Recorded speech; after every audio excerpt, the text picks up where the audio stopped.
जमाना आ गया, आदमी चाहे तो उठ की पारा में बैठे बैठे न्यूयॉर्क अमेरिका फोन लगा सकता है, उसका बेटा कहीं वहां पढ़ रहा हो, बोले वहां से यहाँ बात हो सकती है। इन्हीं घटनाओं ने वैज्ञानिकों को विवश किया, बोल भक्त और भगवान। आज भी पूरा विज्ञान हमारे आध्यात्मिक ज्ञान के पीछे ही पड़ा है। ऐसा कैसे हो गया, ये क्यों हो गया? बरसों बाद सफलता मिली है लेकिन मिल तो रही है।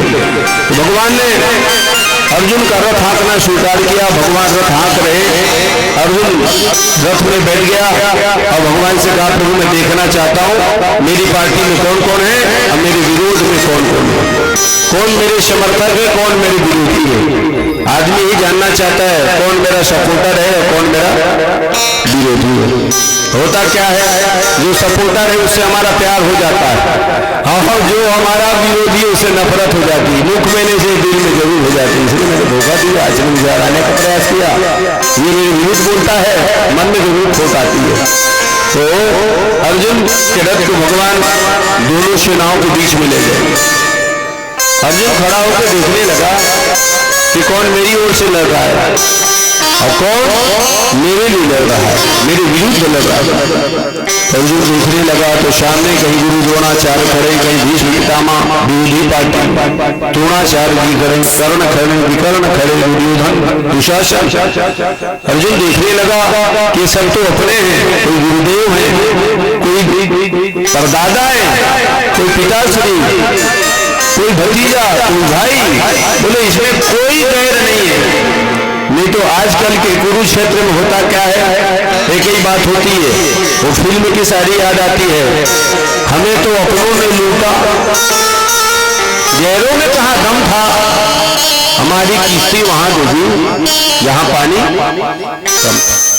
और आदमी अपनों के द्वारा जब सताया जाता है ज्यादा तकलीफ होती है, पराये के द्वारा कोई मार पड़ जाए कोई फर्क पड़ने वाला नहीं है। अर्जुन ने देखा सब अपने हैं कि आचार्य, ससुर, भाई, भतीजा, साले, संबंधी।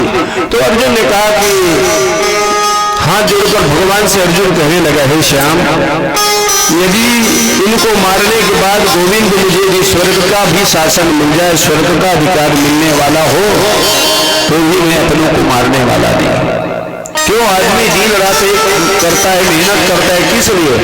सिर्फ अपनों को सुख देने के लिए। मैं अपने आचार्य को, गुरु द्रोणाचार्य को, दादा, परदादा, भाई, भतीजे, इनको कैसे मारूं? इनको मारकर मुझे कभी सपने में शांति नहीं मिलेगी। इसलिए मैं निमित्त भी जो लक्षण मुझे सिम्टम्स दिखाई दे रहे हो वो मेरे पक्ष में नहीं है। मेरे पितरों को पानी देने वाला कोई नहीं रहेगा, पिंड क्रिया लुप्त हो जाएगी, मेरे सारे पितरों को नरक की यात्राएं करनी सहनी पड़ेगी, नरक की यात्राएं करनी पड़ेगी। इसलिए ये भले मुझे मार दें, मैं इनको मारने वाला नहीं है। ससरम। अर्जुन आखिरी में क्या कहता है गीता के पहले अध्याय के अंतिम श्लोक में, विसृज्य ससरम चापम शोक सम्यक नमानसा। धनुष और बाण को छोड़ दिया इसी भय से कि मेरे पितरों की दुर्गति ना हो जाए। धनुष बाण को छोड़कर रथ के पीछे जाके बैठ गया। भगवान कन्हैया गीता के प्रथम अध्याय में कहीं बोले नहीं। भगवान कन्हैया ने देखा अर्जुन को सो गया, लड़ने को आया था, यही खो गया, अब क्या होगा? दुर्योधन गदगद हो, धृतराष्ट्र गदगद हो गया। सबसे ज्यादा खतरा हमको अर्जुन से हो तो रण छोड़कर पीछे लटक गया। अब हमें जीतने से कोई रोक नहीं सकता, लेकिन जहां कन्हैया हो, अरे भगवान की जरूरत कहाँ है? छत्तीसगढ़ी बोलू, जब कभी हमारे तुम्हारा आँखी मुड़ा थे ना, कुछ नहीं सूझे, क्या कराओ, कटी जाओ। उस समय गुरु और भगवान की जरूरत पड़ती है। आज वही स्थिति अर्जुन की हो गई। धनुष बाण छोड़ के पीछे बैठ गया। दुनिया वाले जब सो जाते हैं ना तो दो ही लोग जगाने वाले हैं, एक तो भगवान और दूसरे में संत। और कहा भी जाता, गांधी जी के भजन बड़े प्यारे थे, क्या उठ जाग मुसाफिर मोर भाई, अब रैन कहाँ जो सोवत है, क्यों जो सोवत है सो खोवत है, जो जागत है सो सो आवत है, उठ जाग मुसाफिर भोर भई, अब रे कहाँ जो सोवत है। इसलिए जागना जरूरी है। तो हम और आप सोचे के भी जागे हुए हैं, हाँ संसार वालों की दृष्टि हम लोग जागे हुए हैं, लेकिन संतों फकीरों की दृष्टि में कब जागेंगे? कि जागिए तब ही जीव जग जागा, जागिए तब ही जीव जग जागा, जागिए तब ही जीव जग जागा, जब शब विषय बिला, जब शब विषय बिला, जागिए तब ही जीव जग जागा, जागिए तब ही जीव जग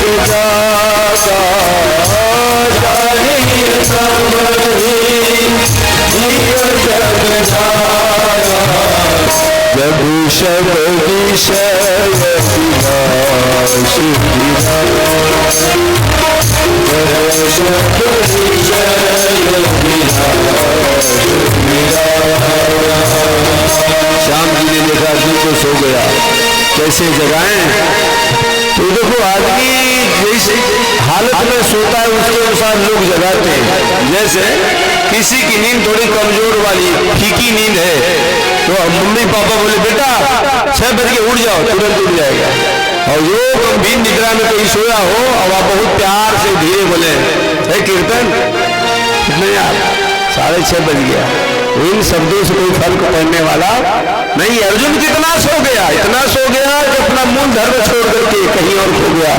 तो भगवान ने कहीं इनको जगाना पड़ेगा। और भगवान की अब आकाशवाणी शुरू होती गीता में, कस्मल मिदम विस्मय समुपस्थितम। अरे अर्जुन तुमको क्या हुआ? तेरा मातृ कुल भी पावन है, तेरा पितृ कुल भी पावन है, तू अपने आप में पावन है, उत्तम क्षत्रिय कुल में तेरा अवतार हुआ है।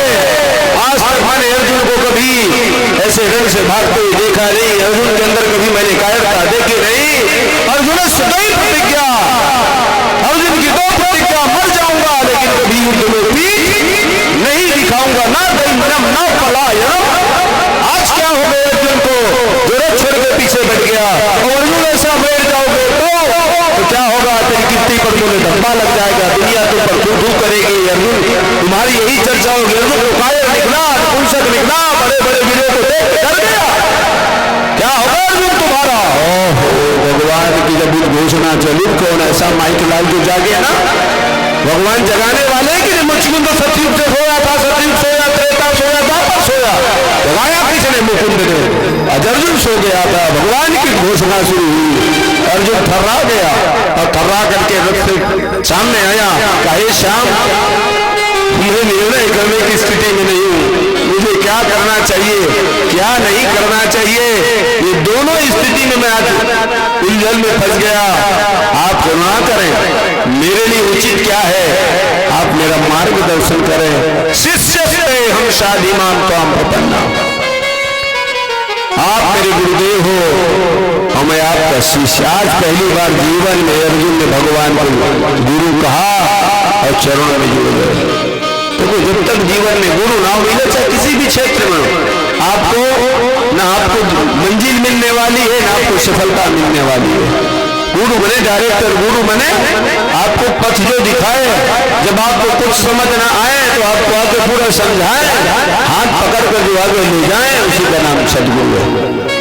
संसार में संसार की ओर ले जाना बोले वो साधारण बात, लेकिन संसार में भी रहते हुए संसार बनाने वाले से जोड़ दो सदगुरु।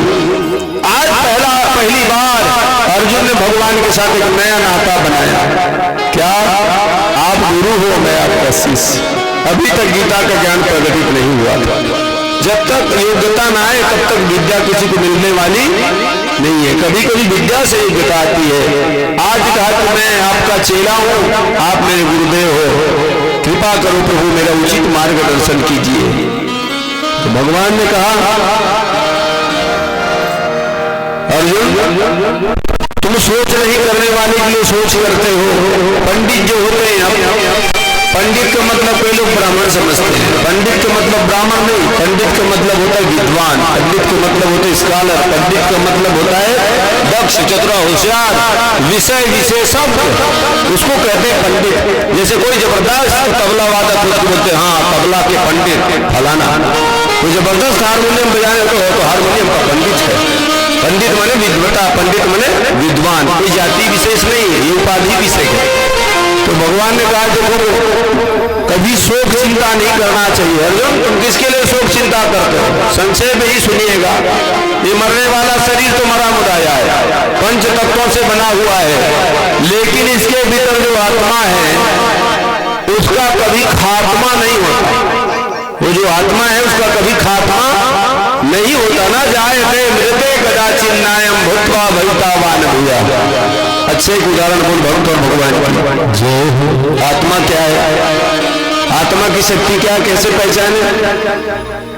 दाईमन सुनू दिन भर काम करे तो थक जाता हो, घर में गए और भात खा तो नशा डबल हो जाते, तो थके और भात के नशा, चित्त नींद आ जाती आते ना, जब नींद आते थे बंद हो जाते ना देखने वाला बंद हो जाते ना, यानी दादा ये बंद होते तभी नींद आते, तो कैसे नहीं आ जाते नींद, ये बंद हो जाती, देखने वाली बंद हो गई। अब इसके भीतर जो सोचने वाला मन है और सोचने वाली बुद्धि वो भी चित्त हो जाती है, वो भी शून्य पड़ जाती है। आप बताना आपकी हमारी देखने वाली आंखें बंद हो गई, लेकिन जब नींद आई तो हमने सपना देखा कि मैं घूमने के लिए जयपुर गया हूँ, आमिर फोर्ट घूमा, वहां बोले वो हवा महल देखा, हवा महल देख रहा हूँ, तो ये घूम रहा है जयपुर में और रहने वाले हो कुटकी पारा के देख रहे हो जयपुर को, तो आंखें खुली तो आपको कहाँ होना चाहिए? जयपुर में। लेकिन आंखें खुली तो आपको पता चला तो आप जयपुर में नहीं हो, आपको कुटकी पारा में। पहली बात। दूसरी बात है कि आपकी आंखें तो बंद हो गई थी तो सपने को पीछे नहीं देखा, आप तो सो गए थे, खो गए थे। बताओ जिस समय नींद आपको लग जाता ही वो समय और पैसा चोरा जाते पहला तो नहीं जान सको, थोड़े 3 दिन थे क्या? तो जयपुर तक कैसे पहुंच गए? जयपुर का आपने दर्शन कर लिया। और एक खास बात और, जैसे हम आप सपना देखते हैं तो सोने के बाद सपना देखते, लेकिन ये बताओ उठते ही समझ जाते कि मैंने सपना देखा, मैं तो तय मैं सो गए, देखे खाली दिन बताए कैसी जान ले, आथे का पड़ोसी बताया, अरे रे ते सपना देखे जयपुर चल दे हवा महल देखे, कोई आता है क्या बताने? आपकी नींद खुलती खुलते आप हम जाने अरे आप तुम्हें स्वप्न देख रहा, सोने में मैं रानी हार पहनी थी, सपने में मैं रानी हार, हम तो सो गए थे, आंखें बंद हो गई थी, इसको किसने बताया? वही आत्मशक्ति।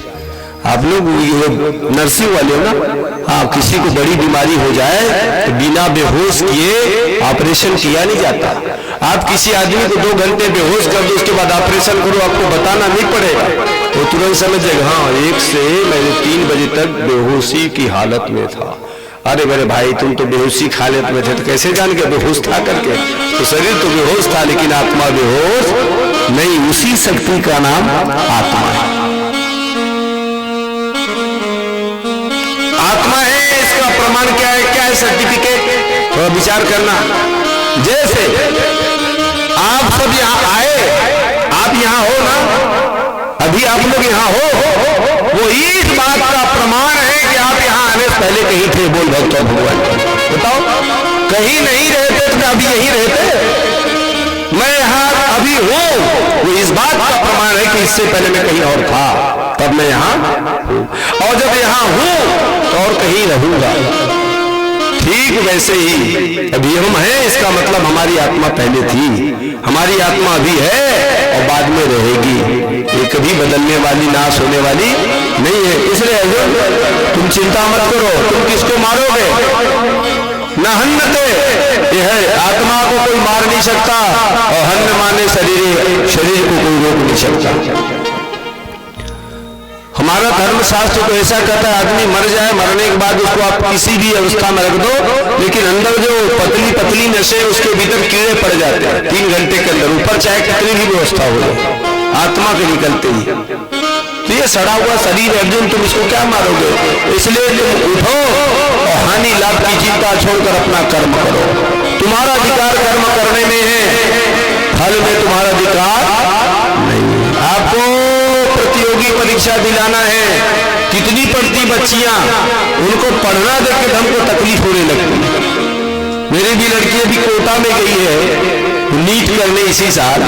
एक दिन की बात, उसका टेस्ट होना था, तो जो रात को 7 बजे से पढ़ना शुरू करी, वो सुबह 4 बजे तक पढ़ती रही। बताओ, मेरे को जब फोन लगाई दूसरे दिन तो मेरा बहुत तकलीफ हुई था, बेटा तेरा सोना भी हराम हो गया, कैसी पढ़ाई? वो तो आप अपना कर्म कर सकते हो, फल पर आपका अधिकार कुछ भी नहीं है। बोल भक्त और भगवान की। अब आप सोचो कर्म करेंगे, फल पर कैसे अधिकार नहीं? एक छोटा सा उदाहरण, किसान आदमी खेत में जाके चना बो दिया, 8 काठा 10 काठा जो भी लगता है, उसने सिंचाई कर दी, दवाई डाल दी, सब कुछ कर दिया। अब भला बताओ, चने की जब कटाई हो गई, मिसाई जब हुई, तो 1 एकड़ में 10 कुंटल चना होना चाहिए या 8 कुंटल चना होता है, औसत ऐसी 8 कुंटल ही मान के चलो। लेकिन आपने मिसाई की बिहारी दादा, अब 5 कुंटल हो गए, तो 3 कुंटल बढ़ा लोगे?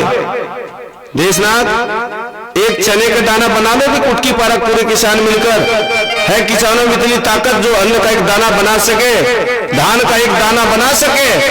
तो आप कर्म कर सकते हो, सिंचाई 10 की जगह 20 बार कर सकते हो, खाद 2 बोरी की जगह 20 बोरी डाल सकते हो, लेकिन आप एक दाने का, एक फल का निर्माण नहीं कर सकते। इसलिए कर्मण्य अधिकारेषु मा फलेषु कदाचन।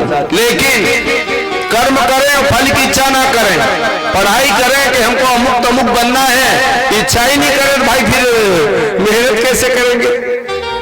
पढ़ाई तो करेंगे नहीं कि हमको मान लो हमको अब तहसीलदार बनना, PSC दिलाना है, तो उस हिसाब से तैयारी करोगे ना। और मन में कि आपने कुछ रखा ही नहीं, संकल्प किया हमें ये बनना है, तो फिर मेहनत कमजोर पड़ जाएगी। बोल भक्त और भगवान की। इसलिए कर्म खुद करो, फल की आशा मत करो। कर्म करने वाले फल की आशा करते हैं तो फल उन्हें मिलता नहीं। कैसे कर्म कैसे होता है? एक बंदरों का उदाहरण संतों ने दिया। थोड़ी देर और उसके बाद फिर आगे का कार्यक्रम चलेगा। कर्म आप करो लेकिन फल की इच्छा मत करो, क्योंकि कर्म आप जैसा करोगे फल आपको वैसा ही मिलेगा। अपने लिए आप एफडी की व्यवस्था भी से कर रहे हो, आप जैसा करोगे वैसा भरोगे, अच्छा करोगे अच्छा मिलेगा, बुरा करोगे बुरा मिलेगा। कई लोग कहते महाराज आदमी बहुत पाते, लेकिन मैं कभी उसको बीमार पड़ते नहीं देखा। हम इतना धर्म कर्म करते हो, क्या बताओ, हमारे घर तो टेंशन की भर मार है, कभी बीवी की तबीयत खराब, कभी बेटी की तबीयत, बहुत पूजा पाठ करते हैं, लेकिन हमारे घर में शांति नहीं। तो मेरे भाई, वो पापी आदमी अभी पाप कर रहा है, आपकी आंख में दिख रहा है, लेकिन उसका ये विधि इतना जबरदस्त है कि ब्याज के ऊपर ब्याज कमाए जा रहे हैं। जिस दिन उसके पुण्य की वो पूंजी खत्म हो जाएगी तब समझ में आएगा। आपको कष्ट मिल रहा है, आपके कर्मों से मिल रहा है, इसलिए अभी के अनुसार से उसका परीक्षण मत करो, ये पूरे जन्म के अनुसार उसका परीक्षण हो रहा है। तो कर्म करो, खूब मेहनत करो, लेकिन फल की ज्यादा आशा मत करो। फल की ज्यादा आशा करोगे, आप समझोगे मैं कर्म करूं मुझे मिल जाए जल्दी फल, आज पढ़ो और कलेक्टर बन जाऊं कल, कैसे बनेगा? आज पढ़ो कलेक्टर बन जाऊं कल, कैसे होगा? तो फिर तो बंदरों की खेती हो जाएगी। बोल भक्त और भगवान। बोले गांव में बंदर थे, बंदर चना खाने जाते थे तो वहां किसान लोग भगा देते थे, कभी कुत्ता दौड़ाते थे, कभी लाठी से मारते थे। तो बंदरों ने बैठक की, जोरदार सुनना, संतों को दिया, जबरदस्त दृष्टांत से बंदरों ने फैसला किया, कोई किसान हमें चैन से चना खाने नहीं देता, तो क्या करें? तो बंदरों में जो मुखिया था उसने कहा हम स्वयं खेती करेंगे। ले कौन से बंदर के बाप के नाम में खेती भला लगाओ? बंदरों ने कहा हम खेती करेंगे। बोले खेती करूं, खेती भला बताओ।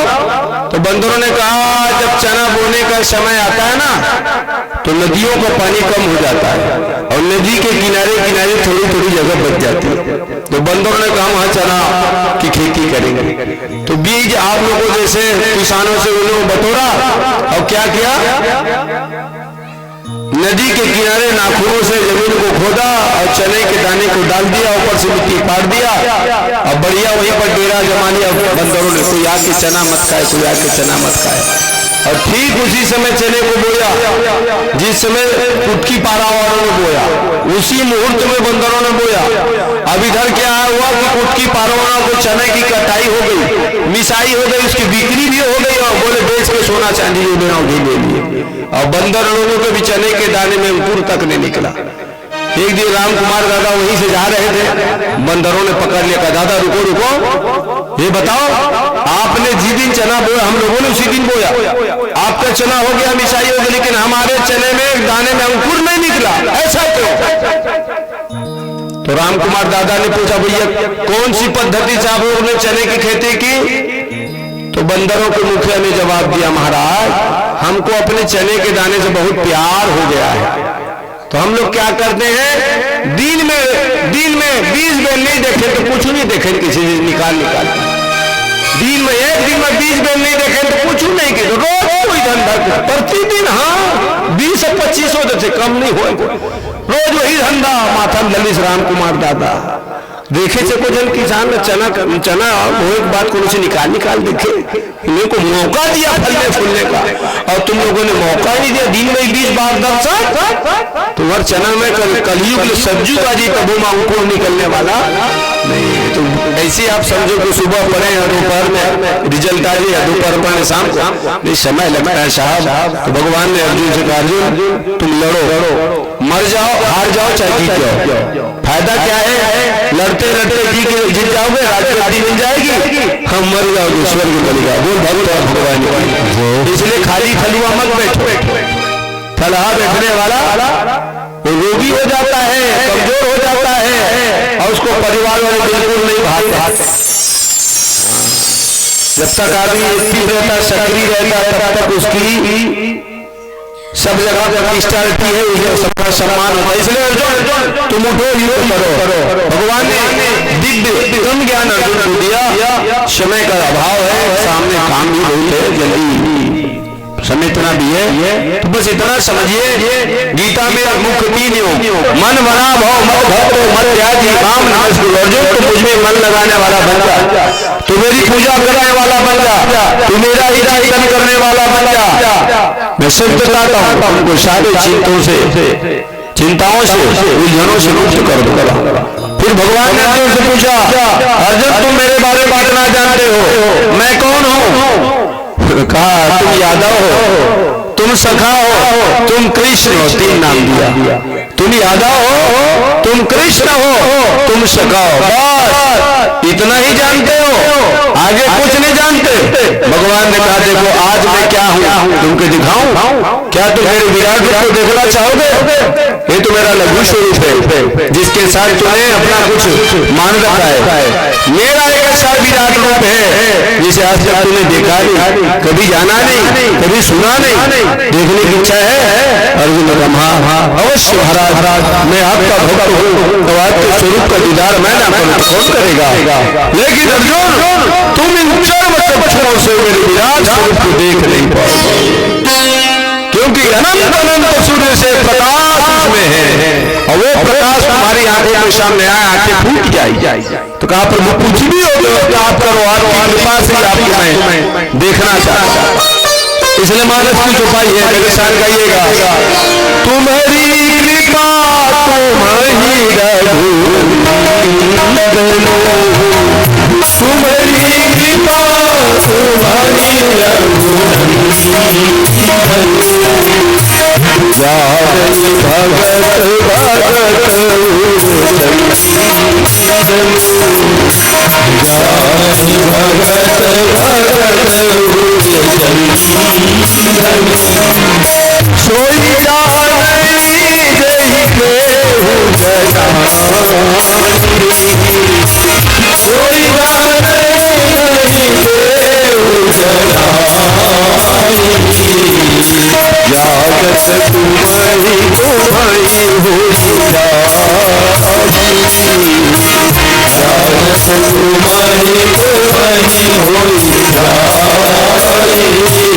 भगवान को सिर्फ भगवान की कृपा से जानना संभव है। अर्जुन का व्यवस्था करो, मुझे देखने का चश्मा आप दे दो। तो आज भगवान ने अर्जुन को दिव्य दृष्टि दी। दिव्यम ददाते चक्षु, आंख भी भगवान देते हैं और रूप भी भगवान देते हैं, देने वाले वही है। आज अर्जुन को दिव्य दृष्टि दी और अर्जुन को भगवान ने दिखाया अपने विराट स्वरूप को, तो सब कुछ भगवान ही है। भगवान ने कहा राक्षसों में प्रहलाद हूँ, नागों में वासुकी हूँ, पेड़ों में पीपल पेड़ हूँ। अभी कोरोना काल में लोगों को पीपल पेड़, तुलसी और बरगद का बोले अपने आप तो पता चल गया, ये जीवन दाता पेड़ है। भगवान ने कहा मैं बाण चलाने वाले में राम हूँ, वेदों में श्याम वेद हूँ, पांडवों में अर्जुन हूँ, मेरे सिवाय कुछ नहीं अर्जुन को, मैं ही शत्रु का हमें वास में वास, पहले भी मैं था, अभी मैं हूँ, आगे भी नहीं रहने वाला हूँ। मेरे सिवा पहले कुछ था नहीं, अभी कुछ है नहीं और बाद में रहने वाला। दिव्य स्वरूप को अर्जुन ने देखा। आज भगवान ने संकेत भी कर दिया, देखो अर्जुन, जिसे तुम मारने को खड़े हो वो सब मर मर के मेरे मुख में पहले से समा गए हैं। मैंने काम पहले से कर दिया है, इसलिए तुम निमित्त बस बन जाओ, दिखावा बस कर लो। मैंने किया है काम, लेकिन मैं चाहता हूं दुनिया में हो जाए तेरा नाम। ऐसे भगवान मालिक है, करते हैं काम और अपने भक्तों का बढ़ाते हैं नाम। और दुनिया वाले मालिक भक्तों से कराते हैं, नौकरों से कराते हैं काम, चलाते हैं अपना नाम। बिल्डिंग मजदूर बनाते हैं और नाम अपना लिखाते हैं। लेकिन भगवान कहते हैं मैं सब कुछ कर देता हूँ भक्तों के लिए, ताकि संसार में भक्तों की कुटी बनी रहे। तभी भक्त कहते हैं ना, मेरा आपकी कृपा से सब काम हो रहा है। करते हो तुम कन्हैया, मेरा नाम हो रहा है, मेरा आपकी कृपा से सब काम हो रहा है। भैया आखिर में अर्जुन ने भगवान से प्रार्थना की, प्रभु मैं इस रूप को ज्यादा देखने में अपने आप को असमर्थ पा रहा हूँ, आप पूर्वत हो जाओ और पहले का स्वरूप दिखाओ। आज भगवान अपने पूर्वत रूप में आ गए, अर्जुन को दिव्य ज्ञान दिया। अब इस बात भगवान ने कहा क्या कि सर्वधर्मान परित्यज्य मामेकं शरणं व्रज, अहं त्वां सर्वपापेभ्यो मोक्षयिष्यामि मां शुचः।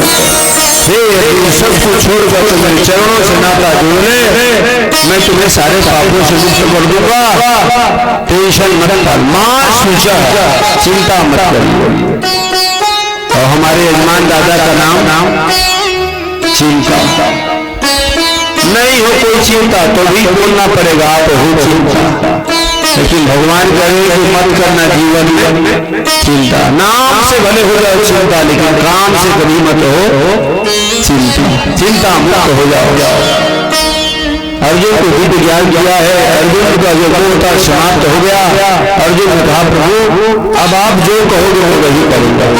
गीता का सारा आप लोगों ने बहुत पढ़ा होगा, कैलेंडर में छपा रहता है, कहीं पोस्टर में लिखा रहता है, जो हुआ अच्छा हुआ, जो हो रहा है अच्छा हो रहा है, और जो होगा अच्छा होगा। लेकिन मान सकते हैं ऐसा क्या? एक राजा का मंत्री उसका एक ही डायलॉग था, कहीं भी कोई आदमी बोले बस यही एक ही शब्द, जो हुआ अच्छा हुआ। कुछ भी हो जाए बस यही बोलता, जो हुआ अच्छा हुआ। एक दिन राजा वो तलवार की धार परख रहे थे, वो धार तलवार की धार पर जब तर्जनी उंगली पड़ी तो कट गई उंगली, एकदम खून की धारा निकलने लगी। तो राजा ने कहा मंत्री जी मेरी उंगली कट गई। आदत तो थी, मुंह पर बोल दिया जो हुआ अच्छा हुआ। राजा नाराज हो गए, मेरी उंगली कट गई, देखो खून से तरबतर हो गया, मेरे मुंह से निकल रहा है, जो हुआ अच्छा हुआ। राजा ने कहा भी तुमको नौकरी से निकालता हूं। मंत्री ने कहा जो हुआ अच्छा हुआ। राजा थर्रा गए, अरे मेरी उंगली कट गई तो कहना तो आसान था जो हुआ अच्छा हुआ, लेकिन इसकी नौकरी भी चली जा रही तो भी बोलता जो हुआ अच्छा हुआ, चलते बना बेचारा। लेकिन नीचे क्या हुआ इसको समझ में, हमें तत्काल भले समझ में ना आए कि जो हो रहा है अच्छा, और बाद में समझ में आता जो हुआ सो अच्छा हो। राजा ने निकाल दी नौकरी से, फिर भी डायलॉग यही मारा जो हुआ अच्छा हुआ। अब कैसे अच्छा हुआ, राजा कुछ दिन बाद जंगल में शिकार करने गया और घोड़े पर बैठे बैठे राजा बोले जंगल के भीतर गया, उसके सारे सैनिक छूट गए, राजा अकेले घनघोर जंगल में चले गए, डाकुओं ने पकड़ लिया। अब पकड़ के राजा बोले बलि चढ़ाएंगे इसकी। बलि चढ़ाने वाले थे बुजुर्ग डाकू ने कहा भैया पहले देख लो इसका अंग भंग तो नहीं है, कहीं से कोई शरीर कटा तो नहीं है, तलवार पास बाहर नहीं केवल काटने के लिए, बोले इसका अंग कहीं से कटा तो नहीं। राजा ने तुरंत उंगली दिखा दी, देख लो मेरी उंगली कट गई है। आज राजा की गर्दन बच गई, मरने से राजा बच गया।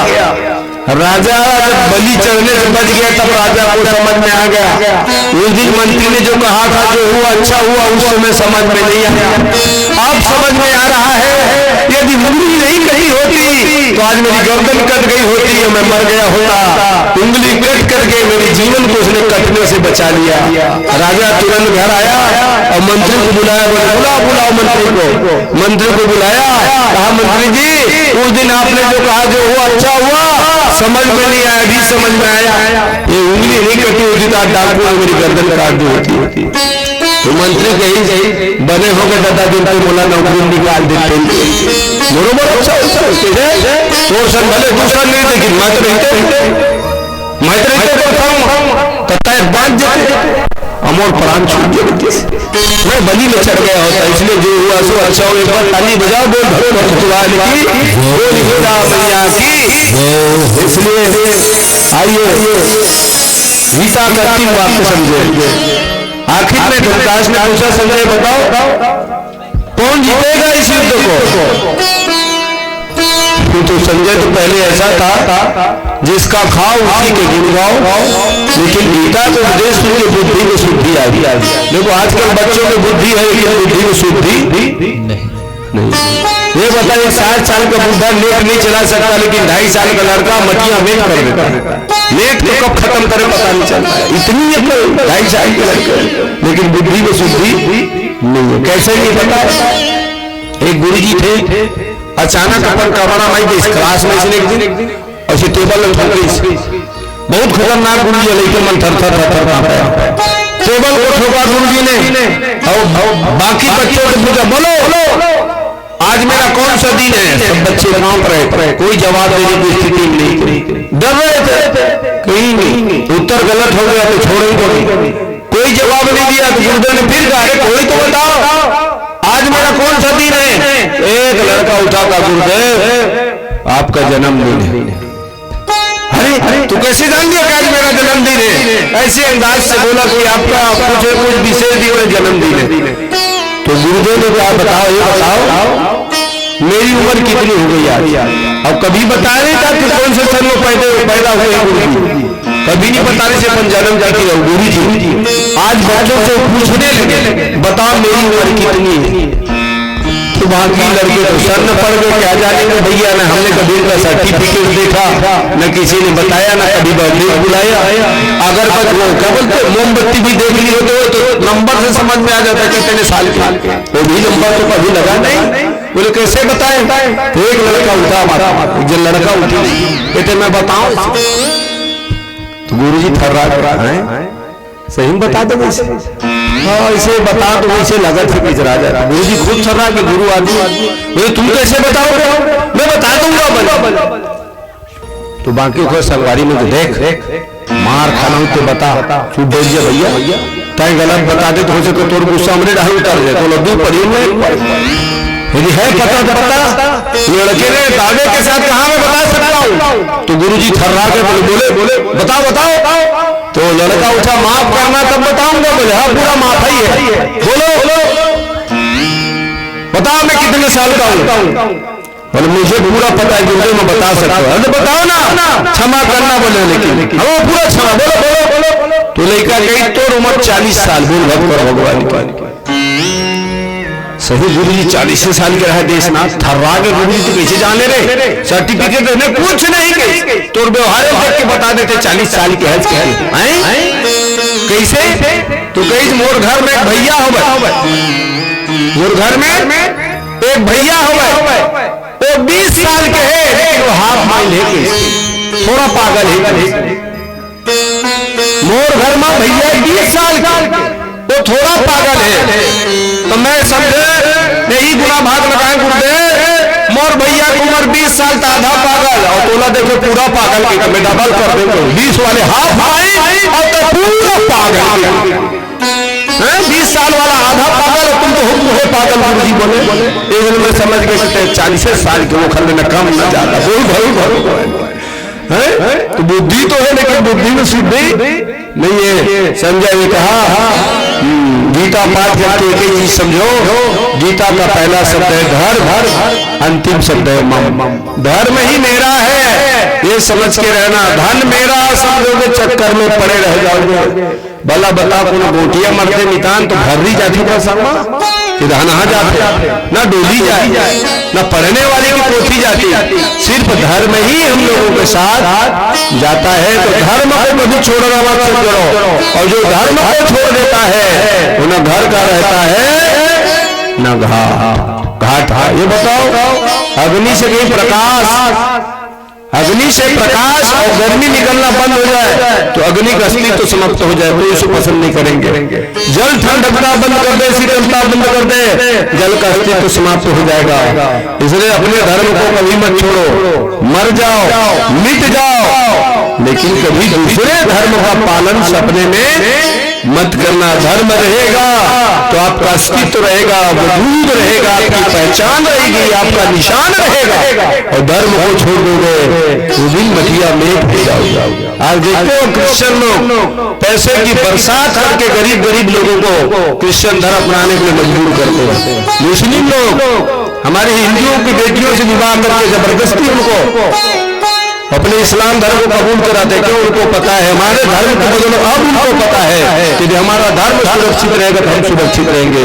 लेकिन दुर्भाग्य हमारे हिंदू घर में पैदा हुए बेटे और बेटियों को नहीं सिखाया जाता, तो मर जाना मिट जाना, लेकिन कभी दूसरे धर्म में मत जाना। इस संस्कार हो, नहीं तो धीरे धीरे हिंदू धर्म वाले लोग सिमट कर रह जाएंगे। संख्या आज क्रिश्चियनों की नहीं बढ़ गई, संख्या आज इस्लाम वालों की बढ़ गई, हमारी क्यों बढ़ रही है? गलती हमारी है। जरूर धर्म का पाठ पढ़ाते रहिए, धर्म बस मेरा है यही भाव जी को मानना चाहिए। कैसे?